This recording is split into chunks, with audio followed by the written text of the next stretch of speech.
Pessoal, boa noite. Hoje vamos falar um pouquinho sobre lote econômico de compras, falar um pouquinho também sobre algumas peculiaridades que nós vamos enfrentar em determinados tipos de estoque, né, que é muito importante a gente ter um conceito aí sobre essas peculiaridades, né, que faz muito, isso se faz muito importante, tá? Então vamos lá, né? Primeiro, eu tinha já deixado o material para vocês, né, sobre lote econômico de compra. Eu também havia passado uma atividade, né? Acabou que deu um probleminha,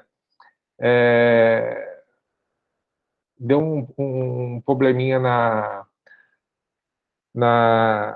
na atividade e acabou que ela foi disponibilizada um pouquinho mais tarde, mas dá para vocês terem uma ideia aí do que realmente vem a ser o lote econômico de compra, tá? Só um minutinho que eu vou abrir aqui a projeção. O Google Meet está mudando alguns detalhes aqui e às vezes a gente ainda está perdido em alguns formatos. Pessoal, é o seguinte, né? O lote econômico de compra é o ponto, né, onde nós vamos ter o menor valor entre o custo de se estocar e o custo de se pedir, né? São dois fatores essenciais, né, dentro de um almoxarifado, dentro de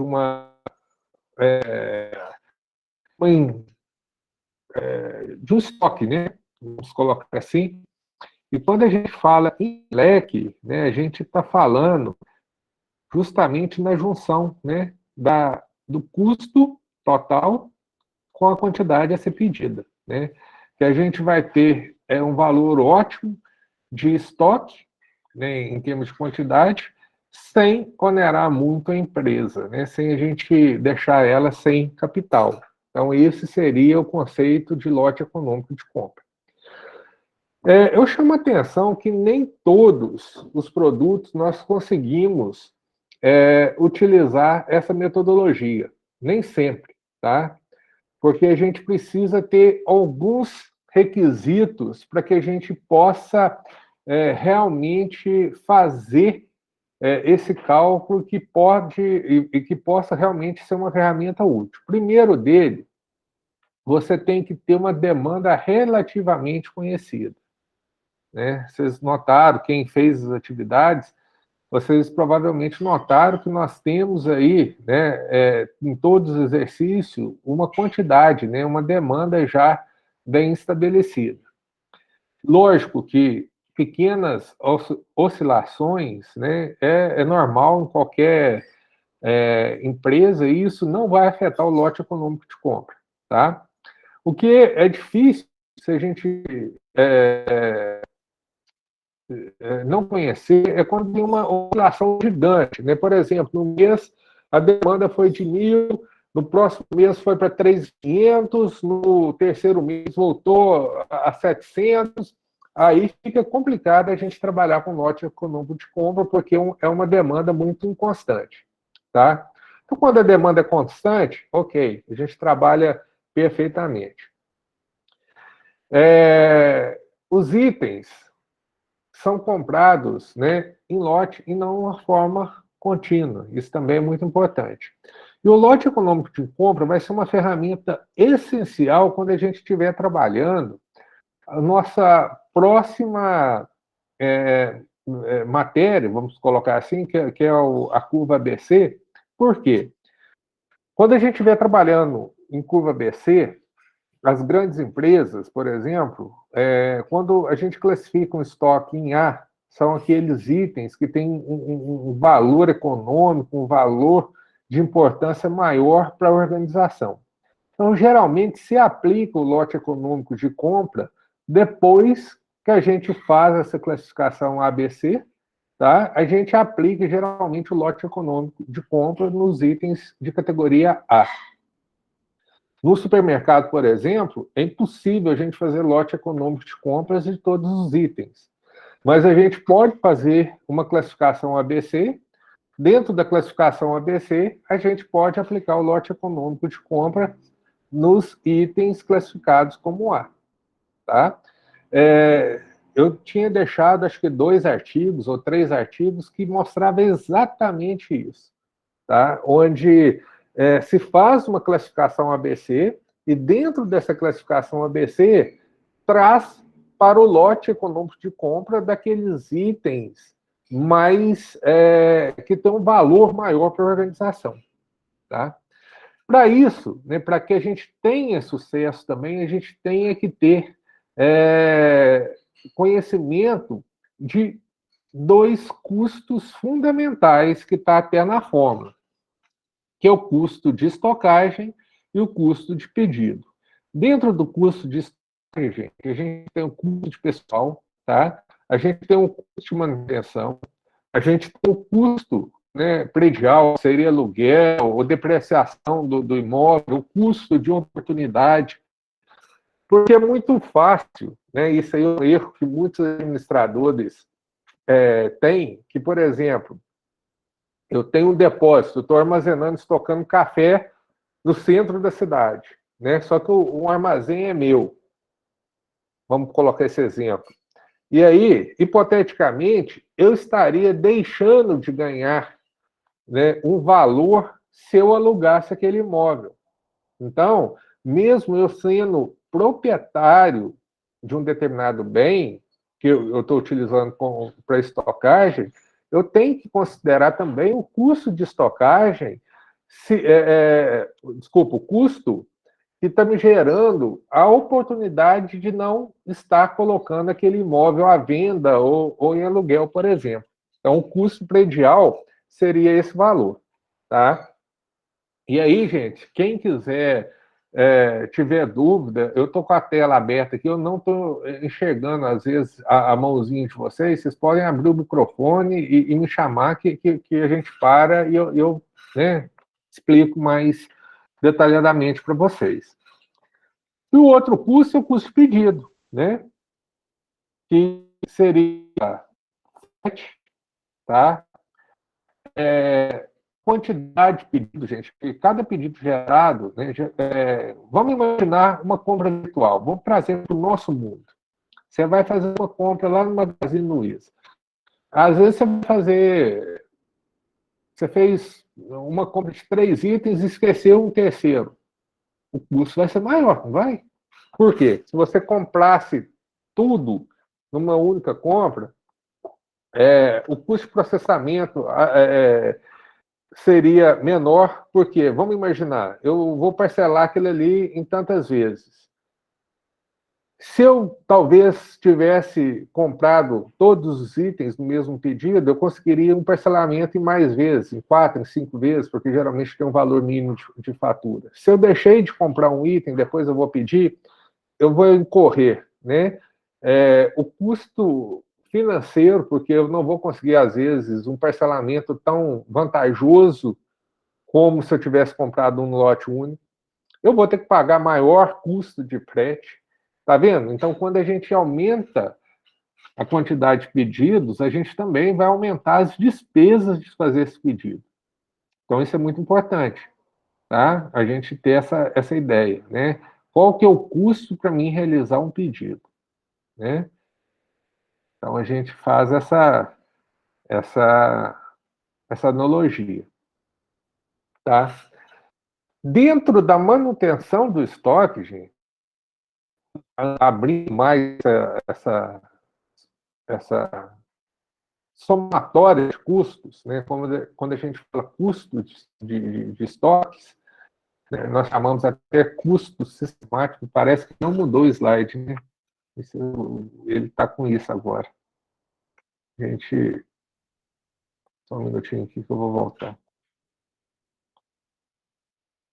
Tinha ido. Oi? Não, não Tinha mudou, ido não. para o slide, tinha trocado o slide, mas voltou. Agora tá, foi.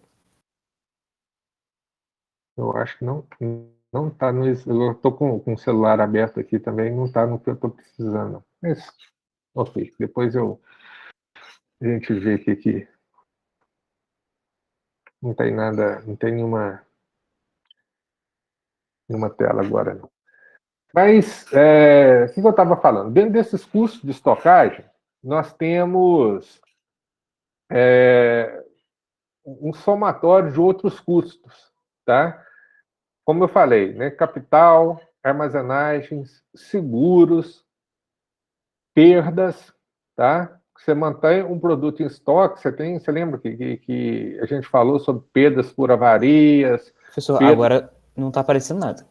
Não, eu até cancelei. Agora. Parece que o Meet está dando um delay muito grande aí na compartilhamento de tela, está complicado. Eu vou tentar aqui, talvez, projetar em PDF. Parece que o Tarcísio falou que estava dando certo. Deixa eu abrir aqui o PDF desse slide e vou tentar aqui. Vamos ver se vai dar certo. Só um minutinho.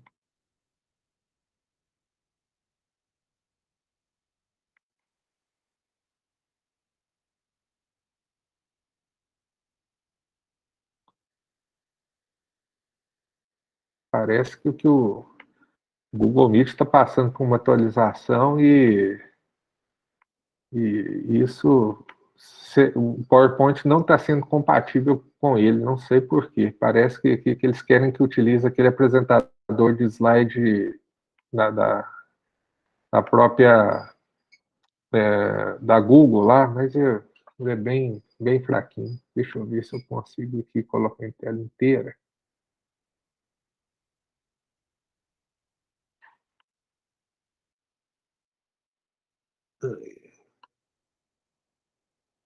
Um minutinho.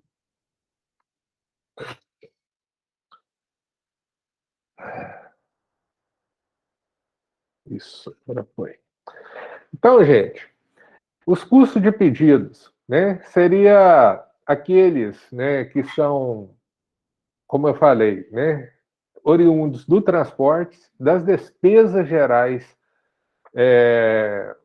de compras, né, às vezes até financeiros, e também salários, tá? Vocês notam que salários entram dentro da manutenção disso e entra também dentro do custo de pedidos, porém com divisão. Né? Tem os funcionários que trabalham no almoxarife, no almoxarifado, e tem também o pessoal, por exemplo, do setor de compras. Então, a gente tem que fazer essa distinção, né? Para fazer esses custos de estoque. Se tem um comprador, o salário dele vai entrar no custo de pedido. Se tem um almoxarife para cuidar do estoque, o salário dele vai entrar no custo de manutenção do estoque. Tá? Então, a gente tem que tomar esse cuidado também. E a gente tem os custos não sistemáticos. Fala. Nesse caso aí, igual você falou, você falou do comprador e do rapaz da manutenção do estoque. E se você tiver, por exemplo, sei lá, um motorista, esse custo vai entrar onde? Falhou o áudio. Você falou tratorista ou motorista? Oh, motorista. Mas aí, em que setor? Para fazer entregas? Não sei. Buscar pedido, por exemplo, eu faço. Por exemplo, você tem um supermercado lá, o cara, esse é o motorista, ele tanto faz, igual, principalmente cidade pequena, ele tanto faz entrega quanto busca em outras cidades. Aí vai ser o custo do pedido, né? Se ele está trabalhando no frete, o frete faz parte do custo de pedido, tá? Agora, se fosse, por exemplo, por isso que eu perguntei se era tratorista, que talvez você estava me perguntando de uma empilhadeira. O cara trabalha dentro do barramos numa empilhadeira. Aí é um custo de manutenção de estoque, mesmo sendo um operador daquela máquina, tá? Mas Entendi. Então depende do contexto. Vamos falar assim para a depende gente. do contexto. Mas, assim, teoricamente, quando se envolve frete, se fala em custo de pedido, tá? que, por exemplo, supermercado, você deu o exemplo, ele comprou uma mercadoria e foi buscar em Juiz de Fora. Então, ele está colocando no custo de pedido dele essa viagem para ir a Juiz de Fora buscar. Tá? Não tem nada a ver com estoque. Né? Aí, agora, vamos imaginar uma outra situação. A empresa é uma empresa maior. Vamos imaginar agora o Bahamas. Bahamas tem um centro de distribuição. Né? E sai, por exemplo, do estoque do centro de distribuição e vai para um estoque regional, aí é um custo de manutenção de estoque. Entendeu a diferença? Que não é. Aí ele teve uma movimentação... Exatamente, o ponto que eu queria chegar era esse, que igual às vezes você tem mais de uma loja e tem estoques em mais de um lugar. Então, por exemplo, se a minha mercadoria aqui em Guarani acabar e eu tiver que buscar em Juiz de Fora por ter um estoque lá, então, no caso, é um custo de manutenção de estoque, não vai ser frete. Isso. Né? Aí, no caso, você tem que perceber a diferença entre frete e movimentação do estoque. Né? Isso que é importante. Tá? Independente da localidade. Se eu estou movimentando de um setor de armazenamento para outro, é um custo de manutenção de estoque. Se eu estou movimentando de um centro de distribuição, né, ou de um almoxerifado para um cliente, aí é custo de pedido. Tá? Acho que ficou claro, né? Se ainda tiverem alguma dúvida aí, vocês podem me perguntar. Não, ficou claro, ficou claro. Então, gente, quando a gente vai utilizar o leque, a gente tem, como eu falei anteriormente, né, ter em mente alguns parâmetros que, teoricamente, devam ser constantes, né?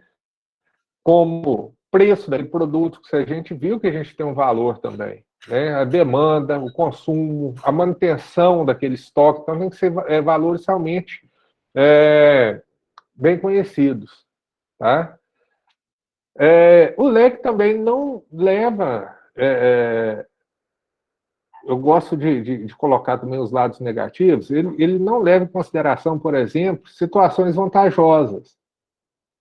Por exemplo, você vai comprar... Vamos imaginar que o leque já que a gente está falando de supermercado, vamos falar de arroz, né? Vamos imaginar que o leque, o lote econômico de compra meu, para comprar um arroz, seja 2.000 quilos.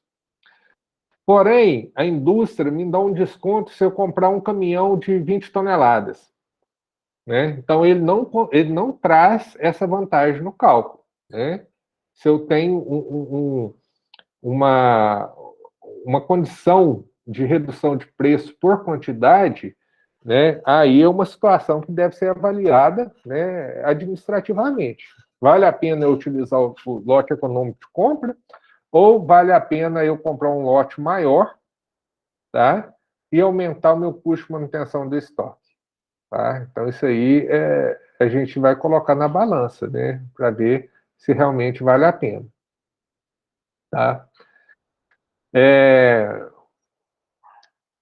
Ele também, gente, ele vai permitir que a gente tenha uma condição que nós chamamos de uma condição ideal de compra. O que seria isso? Né? É aquilo que você vai ter, não só em termos de espaço e de preço, né? O lote econômico de compra, como ele traz aspectos da demanda, ele traz também uma condição ideal. Por quê? Você já está considerando o que você vai vender. Então, se você trabalha próximo da sua demanda, a gente trabalha também com uma condição extremamente importante, que seria a redução do risco de avarias e perdas, às vezes, por validade no estoque. Isso é muito importante, né, quando a gente tem esse tipo de situação. Então, ele traz essa condição também. Esse cálculo também leva em considerações algumas limitações, por exemplo, de caixa que a gente possa ter. Imagine se a gente tem Vamos continuar no mesmo exemplo do supermercado para a gente tentar fazer uns prós e contras do uso dessas ferramentas na vida real. Você é dono do supermercado. A gente sabe que o fluxo de caixa dos supermercados é muito maior no início do mês, né? Então, ele tem ali um alto fluxo. Por quê? É quando recebe o funcionarismo público, os aposentados, a maioria das empresas pagam ali até o dia 10. Então, o primeiro terço do mês é muito bom de caixa para o supermercado. Depois vai caindo e chega no final do mês, o supermercado quase não tem caixa, né? Entra bem menos. Então, quando a gente faz o lote econômico de compra, vamos imaginar que eu tenho que fazer 3 compras de arroz durante o mês. Então, eu vou ter o caixa para o primeiro, ok, né? Talvez um caixa razoável para o segundo, e o terceiro, aí talvez possa apertar o caixa, né? Então, é uma condição aí que a gente tem que levar em consideração. E outra consideração que eu chamo a atenção quando a gente utiliza o lote econômico de compra, vamos imaginar que é o mesmo exemplo do arroz. Aí o lote econômico de compra seria 40 toneladas. E eu sou dono de uma mercearia de bairro. Eu não tenho condição de armazenar 40 toneladas de arroz, né? Então, ou seja, são condições, são limitações que o leque tem. Ele vai te dar um cálculo, ponto. O seu lote econômico de compra é esse. A partir... Oi? Até questões de datas comemorativas também, ele é meio falho nisso, né? Igual, por exemplo, você pega Natal, um Carnaval, até nesse segmento de alimentos mesmo que a gente está falando, a venda é muito maior, então você não pode considerar sempre o leque. Você pega aí, por exemplo, a semana de Carnaval, por exemplo, se você for olhar a venda de bebida, ou até mesmo a semana do Natal e do Ano Novo, fica completamente fora da realidade do que se vende, né? Sim, mas é que eu falei no início da aula, Matheus, nem todos os itens entram no lote econômico de compra. Então, vocês vão ver quando vocês estiverem trabalhando a curva ABC. Se, por exemplo, a bebida entrar, se ela tiver uma demanda constante, aí você vai ter que fazer um aporte de compra nessas datas. Mas se a gente for pensar em sazonalidade, né, que é esse exemplo que você deu, já não entra no leque. Você não usa o leque quando o produto é sazonal. Aquele exemplo que eu dei no início. Um mês eu vendo 1.000, no outro 3.500, no outro 700, que é o leque desse produto. Tá? Não dá para usar. Mas vamos imaginar, cerveja, né? Eu tenho uma demanda constante de 1.000 peças, mil fardos de cerveja. Só que tem essas datas que você falou, são os picos, né? Carnaval, Natal, às vezes ali as datas comemorativas. Você utiliza o leque para a sua demanda normal, né? E faz compras de lotes esporádicos para essas datas. É uma estratégia, tá? Mas como eu disse, né? Quando a demanda é muito sazonal, a gente não utiliza o leque, né? Um dos parâmetros dele é a gente ter uma demanda constante, né? A gente conhecer ao longo do tempo qual que é a demanda daquele produto, tá? Para essa ferramenta funcionar ok, tá certo? Então, gente, tem outro detalhe. Esse item é fundamental quando a gente for estudar MRP lá na frente. A gente tem que saber na ponta da língua o que é itens dependentes e itens independentes em um estoque, tá? Isso é muito, muito importante. Item independente é aquele que tem como destino o produtor, o consumidor final. Esse é um item independente, que ele não depende de outra mercadoria. Ele vai só depender do mercado.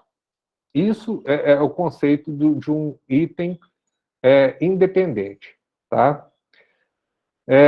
E o item dependente, eu até desmontei uma caneta aqui para mostrar para vocês. Vamos imaginar, não sei se está dando para ver aqui, ó. Eu tenho aqui, ó, 3 partes de uma caneta. Então, são 3 itens que vão estar no meu estoque. Então, esses são itens Ô, Bruno, então dependentes. parece abrangente aqui. Bom, pelo menos para mim, não, né? Aqui, ó, tá na É câmera. o vídeo dele, só. Ah, Um tá. videozinho aí, ó. Tá vendo minha cara aí, ó? Ó, tem o tubo da caneta, a carga, né? Eu vou até parar esse compartilhamento, que agora não tem importância. Minha cara vai ficar mais bonita nesse vídeo grandão para você. Vamos lá. Aqui, ó. 3 itens, né? A tampinha, a carga e o invólucro plástico. Então, isso são itens dependentes. Por que isso? Porque vamos imaginar que o mercado quer a caneta pronta. Né? O mercado está me comprando. Então, a caneta pronta é um item independente. Então, o item caneta vendeu 1000 peças. Tá? Ele dependeu só do mercado. Para me ter 1000 peças, aí eu vou precisar de estoques dependentes. O corpo da caneta, né, vai depender da carga. Senão, né, eu não vou ter uma caneta. E vai depender também dessa tampinha aqui. Isso vai ser muito importante quando a gente estiver fazendo MRP. Tá? Por que eu estou falando isso agora? Os itens dependentes, gente, a gente tem que ter uma atenção ainda maior. Porque se eu deixo faltar a carga da caneta, vou ter estoque do corpo da caneta, vou ter estoque do tampinha e não vou conseguir entregar para o mercado meu produto acabado. Então, por isso que a gente trabalha com MRP lá na frente, mas a gente tem que saber essas dependências. Como que a gente faz a dependência? A gente monta, né, vocês vão fazer isso no trabalho também, um fluxograma, tá, de peças. Por exemplo, para mim fazer uma caneta, eu preciso de uma ponta esferográfica, eu preciso de um tubo com tinta, eu preciso de um corpo plástico, preciso de uma tampinha final e uma tampa de acabamento. Então, isso são os itens. Então, como que eu vou levar a produção? O que vem primeiro? Eu coloco a tampa antes de colocar a carga? Não. Então, para mim fechar a caneta, o corpo plástico depende da carga da caneta. Tá? Então, isso são itens dependentes. Então, isso é muito importante a gente ter essa construção de o que é um item dependente, para que a gente consiga fazer esse cálculo de uma forma mais prática. Né? O que você está rindo aí, Matheus? Não, Bruno, eu recebi uma mensagem aqui, eu tive que responder. Então, vamos lá. Então, a gente tem outras maneiras também aí de fazer o pedido, né? Um método de quantidade fixa ou de reposição contínua, né? Muito utilizado. Vamos imaginar, vamos voltar, por exemplo, ao supermercado, o arroz. Eu posso trabalhar uma reposição de estoque de quantidade fixa. Eu quero ter no meu estoque 1000 pacotes de arroz. Então, chegou um determinado ponto, nós chamamos ponto de pedido, né? O meu estoque baixou para 500, é a hora de lançar compra para que volte a ter aquele estoque de 1000 pacotes de arroz. Eu posso trabalhar com reposição contínua, né? Isso é muito comum, por exemplo, a gente vê... a Ambev faz muito disso, ela vai passando nos pontos de distribuição dela e vai repondo, né? Uma quantidade de refrigerante de cola, de refrigerante de limão, de refrigerante de laranja e assim por diante, né? Então, ele faz, por exemplo, uma reposição a cada 15 dias ou cada semana, né? Então, são 2 maneiras que a gente pode trabalhar, né? Quando? Ponto de pedido ou criar um padrão de reposição, tá? E quanto a gente vai, se possível, basear no lote econômico para a gente ter um lote próximo, né, de uma realidade mais vantajosa para a organização, tá? Outro método muito interessante que seria um método que nós chamamos de revisão ou tempos fixos, tá? Ou seja, a cada semana você vai checar seu estoque, ou cada 15 dias, ou cada mês, dependendo da organização. Então, esse é o seu tempo de revisão. Chegou lá, né? Você tem um estoque de referência. Meu estoque de referência é 1.000 pacotes de arroz. Cheguei lá, no meu tempo de revisão, está faltando 300 pacotes para me inteirar o meu estoque de 1.000 peças, eu vou fazer o pedido. No próximo tempo de conferência, se estiver faltando 500, aí o pedido vai ser um pouco maior. É uma maneira também da gente estar controlando o nosso estoque. Tá? É uma alternativa interessante. Ok? Mas o que eu até deixei na aula passada, tem um exemplo que depois vocês olham lá com calma, que eu chamo até atenção para ele, que é um exemplo de dente de serra, que ele tem uma comparação entre dois tipos de pedidos, né? Ele tinha um plano A e um plano B. Eu até trouxe para esses slides que eu postei hoje também, para ficar bem fixo. Né? O plano A, né, seria pedir 400 peças por pedido. E o outro seria você reduzir, né, para 100, sendo que a demanda era conhecida de 1.000 peças por ano. Tá? Então, qual que seria mais vantajoso? Se a gente for fazer os cálculos para o lote econômico de compra, a gente vai ver que nenhum dos dois, que o lote econômico de compra era 200. Então, a gente traça, né, dentro dessa analogia que ele trouxe nesse exemplo dentro de serra, que nem o plano A, nem o plano B era o plano ideal. Né? A gente teria... Mas nesse aí de 400 peças, não teria um desconto pela quantidade em relação à outra, não? E teria a questão do frete também, né? Seriam apenas 2 fretes, vão passar na quantidade de 400, e se fosse de 100, seriam 10 fretes, né? Sim, mas aí você tem... por isso que é importante o lote econômico, Matheus. No exemplo, ele não fala de desconto. Mas, para mim ter uma manutenção de estoque de 400 peças, o custo de manutenção de estoque vai ser muito maior do que você manter 100 peças em estoque. Então, o ponto de equilíbrio ali que da resolução do exercício foi de 200, no lote econômico de compra era de 200, seria o equilíbrio entre o custo de você manter o estoque e o custo de pedir, que envolve frete, envolve outras coisas. Tá? Então, o plano interessante aí nesse exemplo, né, seria ele manter aquele padrão de compra em torno de 200 peças. Tá? Quando a gente vai trabalhar o leque, gente, a fórmula é muito simples, mas a gente tem que ter em mente alguns dados. Né? A fórmula é raiz, né, de 2 que multiplica a demanda, que multiplica o custo do pedido dividido por custo de armazenagem. Tá? Então, olha, a gente tem que ter a demanda, tem que ter o custo do pedido e o custo de armazenagem. Mas isso aí o exercício traz para a gente, né, essas informações. Ele tem que dar as informações, porque senão como que a gente vai calcular? O exercício, sim. Na vida real, você tem que buscar. Mas assim, na vida real, a gente já vai estar na empresa um determinado tempo, já vai ter como ter feito uma mensuração, né? Uma média, a minha demanda mensal é X, enfim, o meu custo é esse. Com certeza. Né?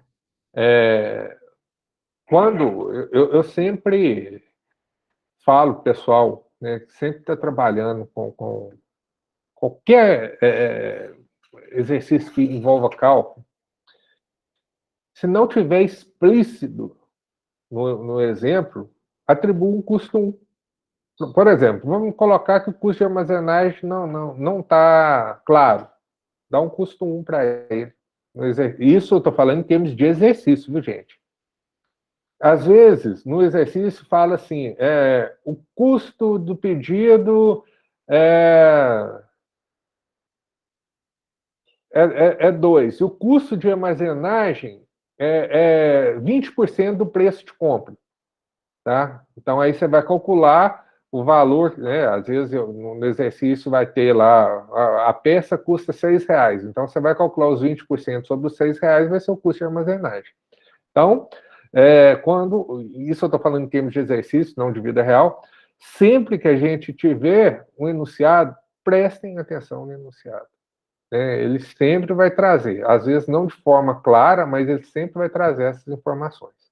Tá?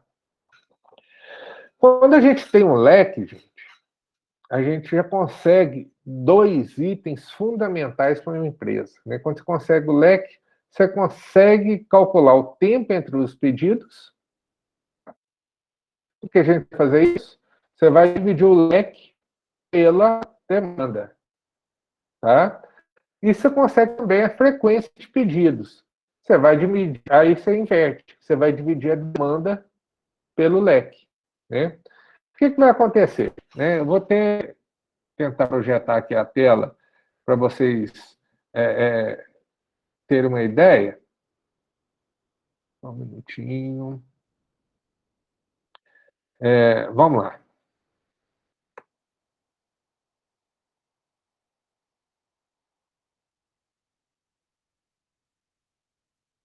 Vamos ver se entrou. Pronto.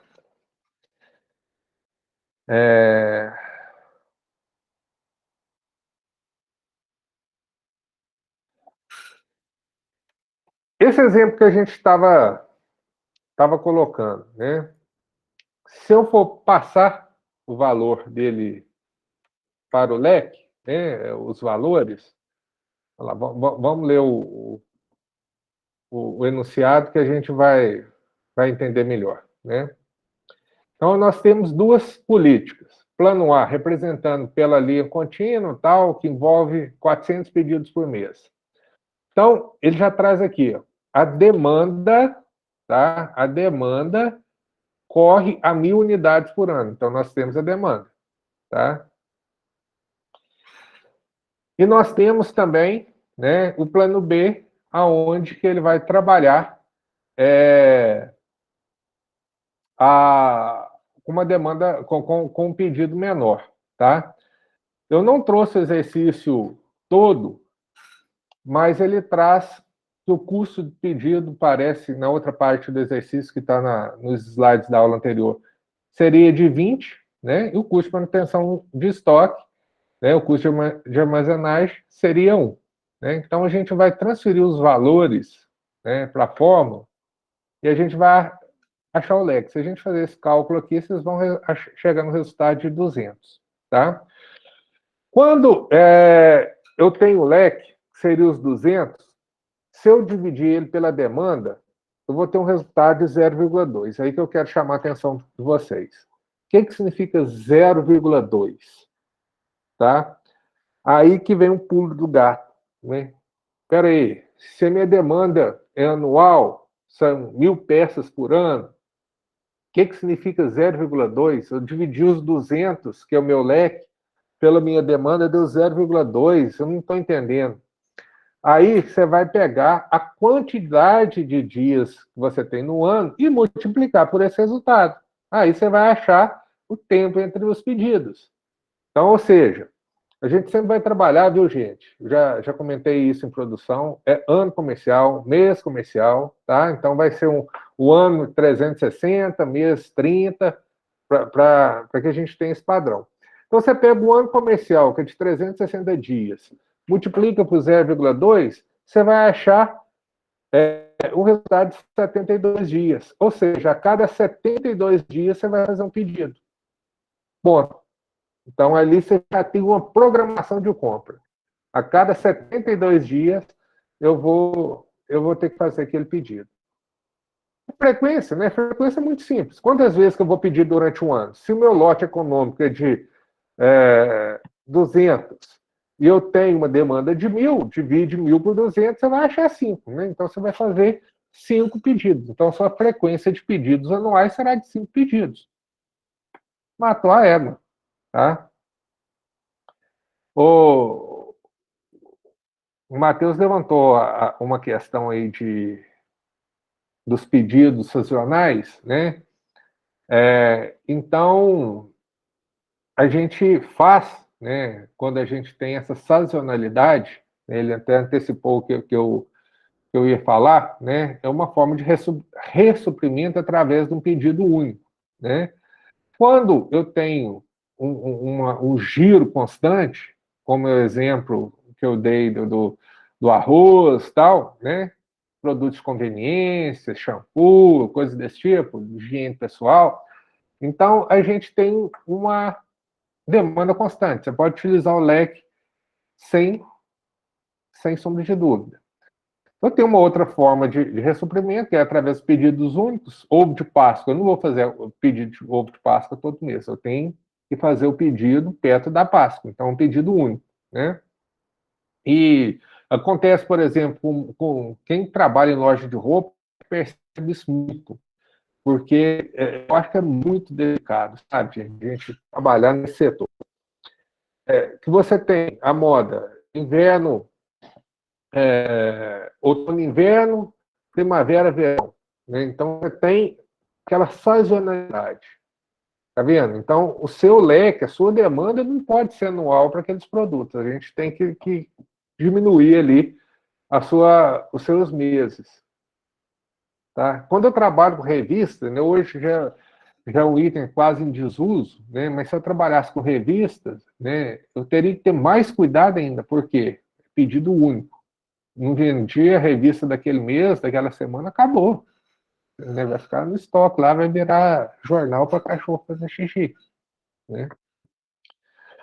E aí, e tem alguns itens, né, que são itens sem perdas de vendas, né, como, por exemplo, produtos industriais, que você vai utilizar em manufaturas. Né? Aí são produtos que realmente não têm muita forma de ressuprimento. Se a gente for pensar, por exemplo, numa produção puxada, o que vai acontecer? Você vai ter aí a dependência do mercado, né? Quanto que o mercado vai acolher daquilo, né? E a partir dali que você vai prever como que vai ser as suas formas de ressuprimento. Então, qual que então é a vantagem de ter estoque? As grandes vantagens, né? Você vai aumentar o nível de serviço da empresa. Esse é o primeiro ponto, tá? O que é o nível de serviço? É atendimento rápido e dentro daquilo que o cliente quer. É fácil a gente ter um alto nível de serviço no supermercado, que o produto vai estar ali, o cara vai comprar o arroz, ele vai levar o arroz, assim, beleza. E se eu quiser um carro, né? Eu vou na concessionária comprar um carro, eu não vou conseguir, a empresa não consegue atingir esse nível de serviço que, por exemplo, o supermercado consegue. Ela talvez não vai ter o carro que te atenda na sua cor, nos seus opcionais e assim por diante. Tá? Ou seja, quanto maior o estoque, maior a garantia do nível de serviço. Até em supermercado, gente, é difícil a gente chegar num nível de serviço muito alto, porque às vezes o cara quer o feijão, o arroz Sebastião e o outro quer o arroz João, tá? Então, é impossível também um supermercado trazer uma gama total de produtos. Eu chamo a atenção com alguns itens que é muito interessante a gente olhar a questão da regionalidade. Né? O tanto que a gente tem que ter feeling também quando a gente muda. Faz 11 para 12 anos que eu estou aqui na Zona da Mata. Eu morava, sempre morei antes no sul de Minas. Então, eu já trabalhava com essas matérias lá no sul de Minas, tal, e a gente vê claramente alguns itens que era de demanda constante na região sul de Minas, que é dentro do mesmo estado, totalmente diferente daqui da Zona da Mata.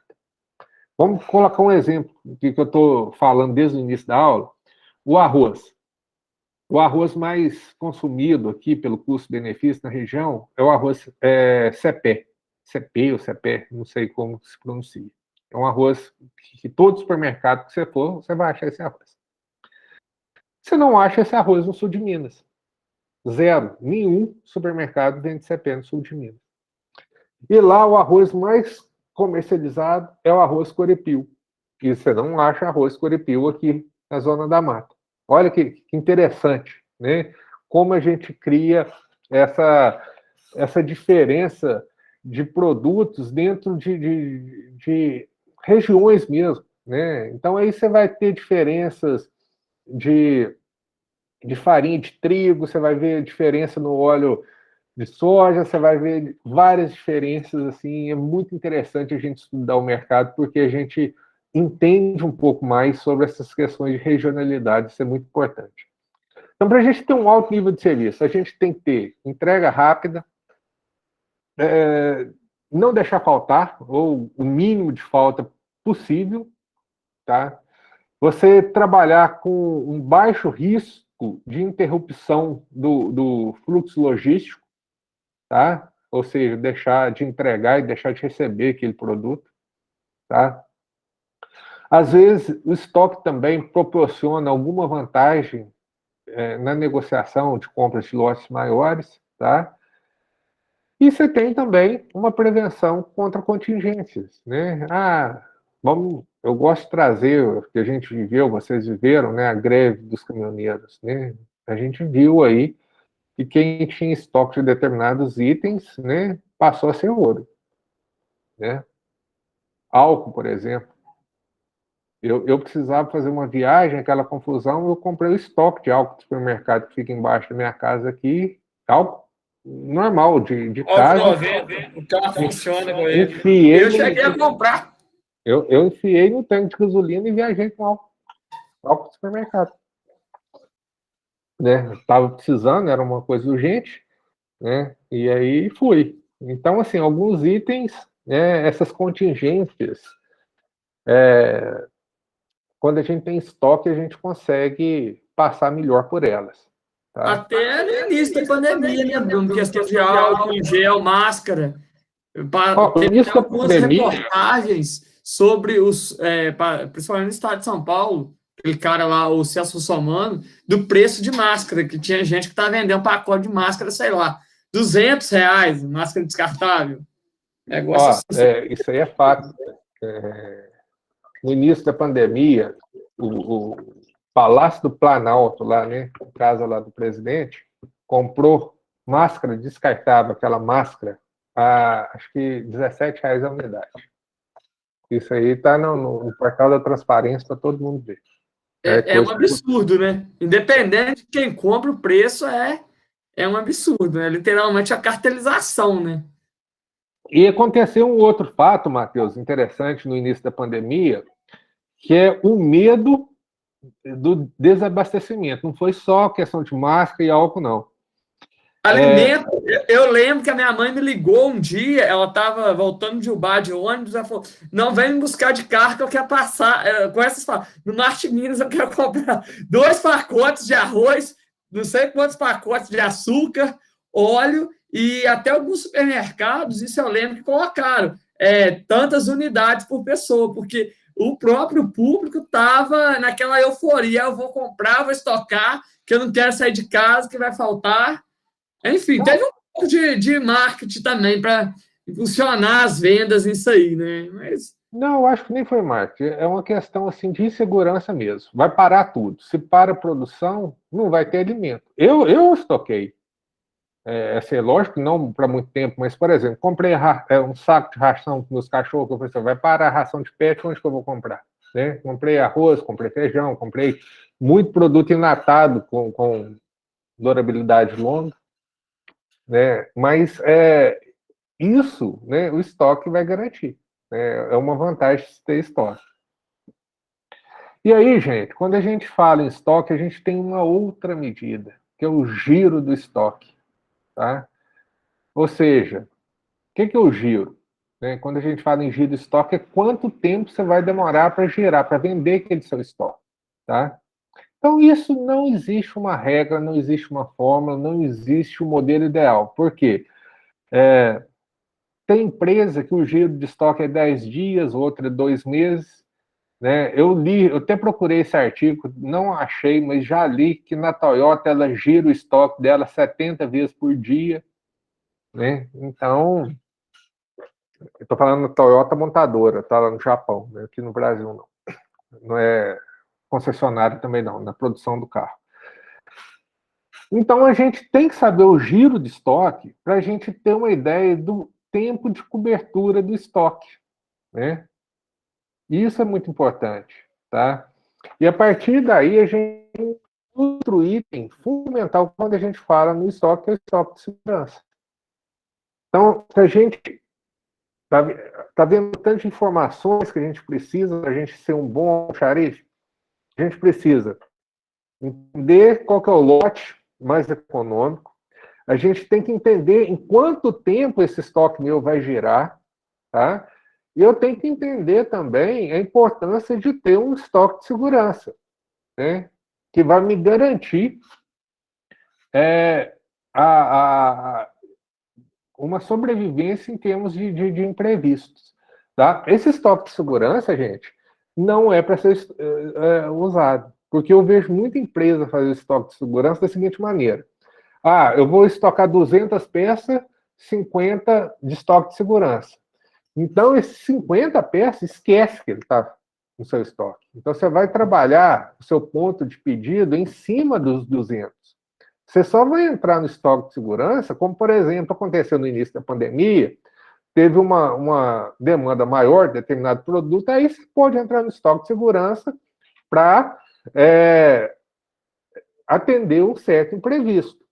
Teve uma tempestade, eu fiquei sem receber determinado material, a ponte caiu, a estrada entre Juiz de Fora e Rio Pomba não está passando. Então, aí você tem um estoque de segurança para que ele possa te suprir naquele momento.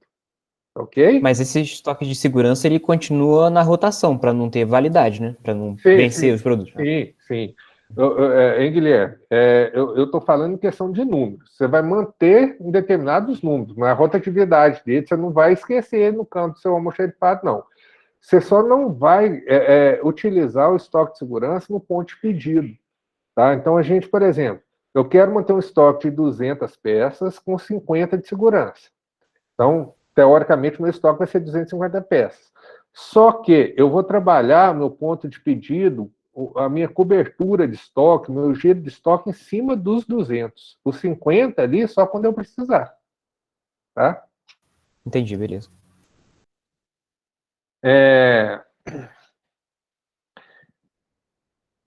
Então, gente, quando a gente tem um giro muito alto, né, o produto nunca vai ficar ultrapassado na prateleira. Você vai conseguir tirar ele rapidamente. Tá? E a gente também não precisa de muito espaço para armazenamento. Né? Eu vou ter uma rotatividade alta.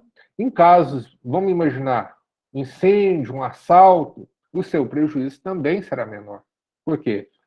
Se ele gira rápido, você vai ter uma quantidade menor ali em estoque e, teoricamente, o seu prejuízo será menor. Eu vou compartilhar aqui, só para vocês terem uma ideia, como é interessante a gente ter uma ideia desse giro de estoque em forma de cálculo. Eu tirei isso aqui de um exercício, né, de um estudo de caso sobre uma loja de vinho. É um exemplo bem simples, mas dá para a gente ter uma noção da importância.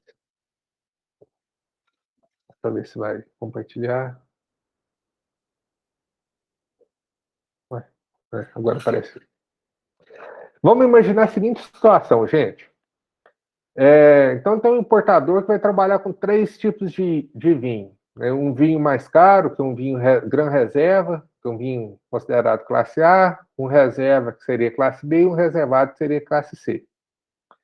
Então, vamos lá. Ele vai manter, gente, essas quantidades. 200 em estoque do vinho mais caro, 300 do vinho médio e 500 peças do vinho mais em conta.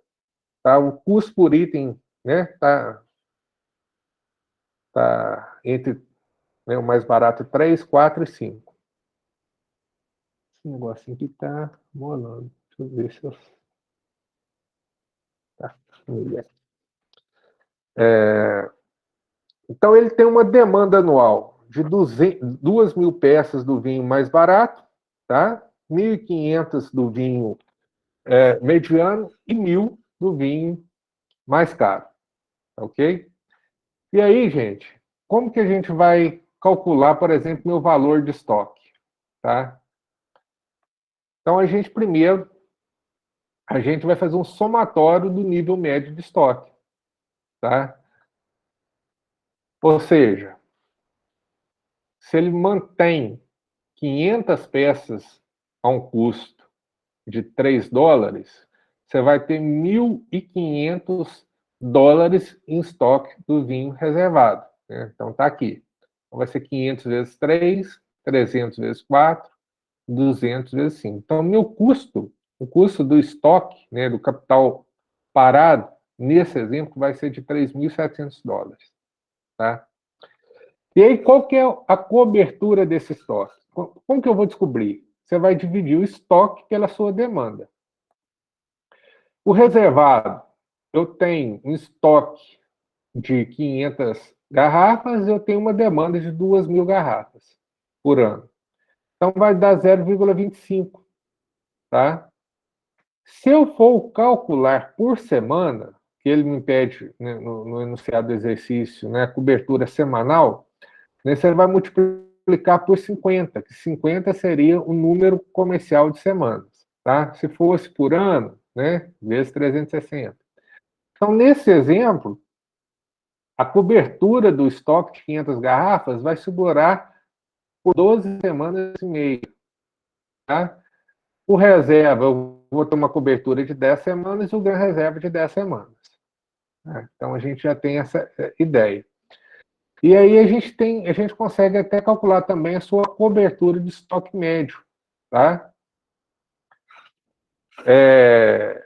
Se eu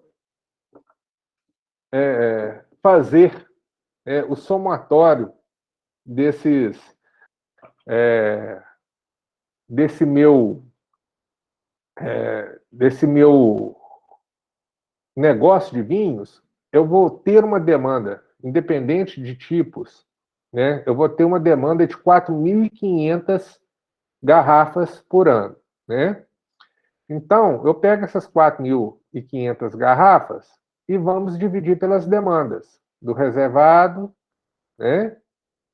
Do reserva e do gran reserva. Eu vou ter uma cobertura média de 11,11 semanas. Teoricamente, gente, ele vai... O que isso te mostra? Te mostra que o seu estoque está girando 4 vezes ao ano do vinho reservado, 5 do reserva e 5 do gran reserva. Então, a cada ano, seu estoque está sendo girado 5 vezes. E ele te mostra também que talvez, dentro desse giro de estoque, como talvez seja de produtores comuns, se eu tenho uma cobertura a minha menor cobertura, né, nesse exemplo aqui, seria de 10 semanas, então o que eu posso pressupor nesse exemplo, né? Que seria interessante, né, eu fazer um pedido a cada 10 semanas. Nesse caso, não está implícito no exercício, mas seria talvez interessante para o dono dessa importadora fazer um ajuste aqui, ó, na sua quantidade. Não está mudando os slides, tá complicado. Eu voltei aqui e não mudou para vocês. Eu estou olhando aqui no celular, está na tela antiga ainda. Está complicado esse Google Meet. A gente vai ter que olhar outra possibilidade depois. Mas, enfim,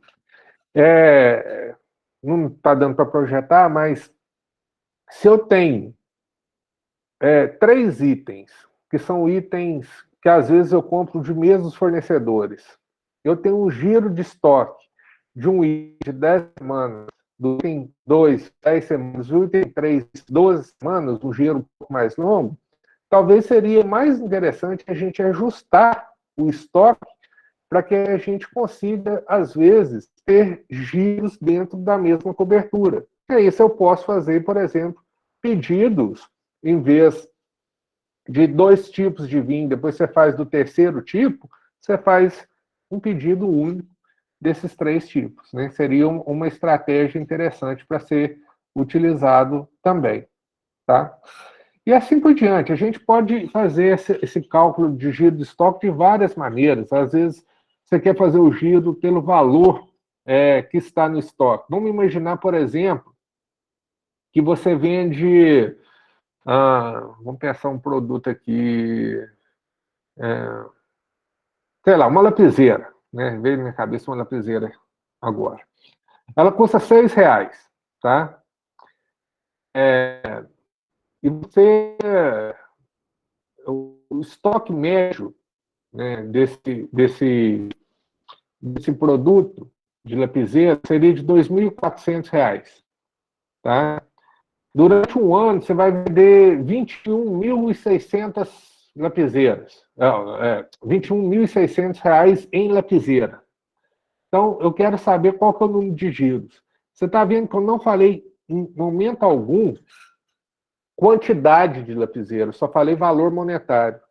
Então, se eu tenho...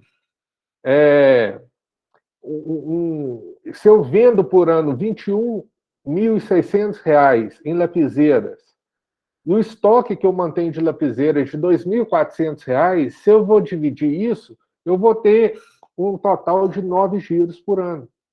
Está vendo que às vezes a pessoa fala, gente, é muito difícil eu calcular um giro de estoque, porque eu posso ter muitos itens no meu estoque. Mas você pode calcular esse giro pelo volume que está no estoque, volume monetário. No estoque do supermercado, por exemplo, eu mantenho em estoque R$2 milhões. E eu vendo por ano R$10 milhões. Tá? Qual que é o giro de estoque? Eu estou girando 5 vezes o estoque do supermercado por ano. Meu estoque, o valor que eu estou deixando parado ali, está sendo girado 5 vezes durante um ano. Tá ok? Gente, acho que eu dei muita informação. Então, mas nessa questão aí que você falou do estoque ser mensurado pelo valor, não pela quantidade, pode ter uma pequena variação, que às vezes esse mês eu comprei no preço X, às vezes no próximo pedido pode vir X mais 1, né? Tudo vai ter variação, Matheus.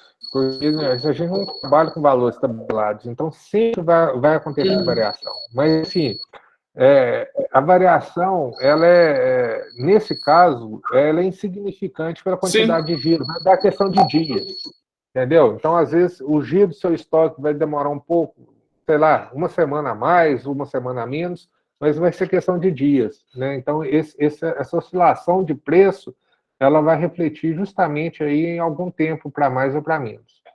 Somente isso. Mais alguma dúvida, pessoal? Em relação a isso, até que por enquanto tá tranquilo. Só tô querendo que a prova esteja bem fácil. Vai cair na prova essa parte do leque e mais o quê? Só leque. Só isso? Leque. Só o que a gente viu hoje? Só calcular leque. Vamos ver. Tomara que... É muito tranquilo. A gente chama lá no privado lá.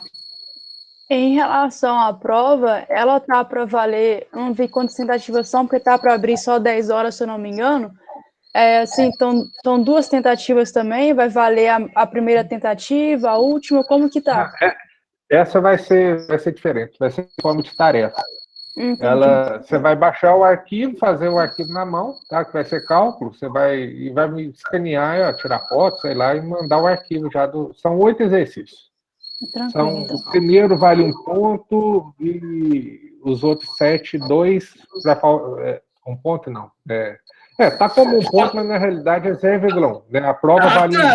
Quase cai para trás aqui agora. O semestre vale 10, você falou, meu Deus.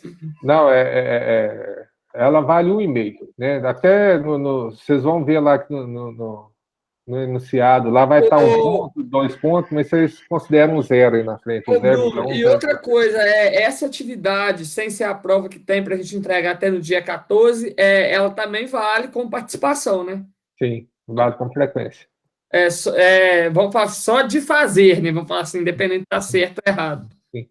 Inclusive, a frequência, acho que do dia 30. 31. Às vezes, ou 31, não sei, vai ser baseado nessa atividade. Então, vocês desconsiderem esse dia que eu vou mexer no diário ainda, porque houve o erro lá da plataforma que não disponibilizou para vocês. Tá? Então, essa frequência ainda, às vezes vocês vão acessar lá a quantidade de faltas, eu vou mexer na frequência ainda desse dia. Tá ok? Então, até a próxima semana. Qualquer dúvida, vocês me mandam mensagem, né? Tamo aí, tá? Um abraço. Boa noite. Boa noite. Boa noite.